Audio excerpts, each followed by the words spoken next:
Siyasi namedeni hem beri khairat nave dikin. İro civinameyi ve İro ve davetiye birkiriyin ve platforma ihtiyacını Kürt'e Bakur. Angavazi ki meheyi az bavar dikin. Milisameti zaten üretiyor, tüccar olan dikin. Seriye çapemeni Tijan Kürtlükü her parça her çar adici Emiro denge Bakur verdi be Riyave u Riya gerek sasi u ameci nefsina eme denge ba bikinin van embe hediye edelim. Berez tuğazın feratna mebali kapken dayga şiddet namedeni. İnisiyatifa yekitiya demokratik namedeni. Sazi u legerine İslamiya Mezopotamya namedeni. Havalime teca verin, şarada ev şarada emel verin, vekil emel verin. Rasti Bakur ve Tevayit Lefistunu Sazirfa İlor verin. Ez mafya ahaftine bedim daneşkan jbogu nivisa platforma ihtiyacını Kürt jwer bugünü ve davazıya meçi gereksiz bazı jardi ez khairat navbetke malıvala.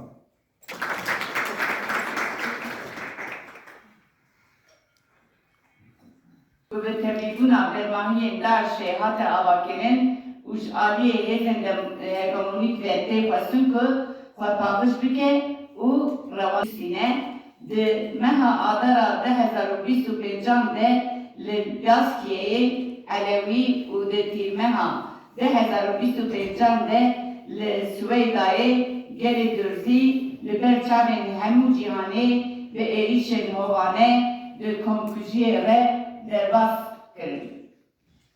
Ev çeteyên cihadîst ku dijminên jinan, gelan, komên baweriyan, cuda û hemî mirovahiyê ne biriyeke wiha erêkirin û destûrê jêzên serdest stendin û xwestin ku firkirina Kurdan jî pêk bînin. Ev destûr û erêkirina di şeşê rêvedanê de bi navbendkariya DEA'yê piştgiriya Fransa û dibin çavdêriya Tirkiyeyê de li Parîsê di civîna Şam û İsraîlê de hate dayîn. Heman êvarê li Helebê li navçe û taxên Şêx Mesûd û Eşrefiyê bi destê hikûmeta şara û çeteyan êriş li ser Kurdan hate kirin û heman rewş û xetere îro jî di dorpêçkirina Kobanê didome.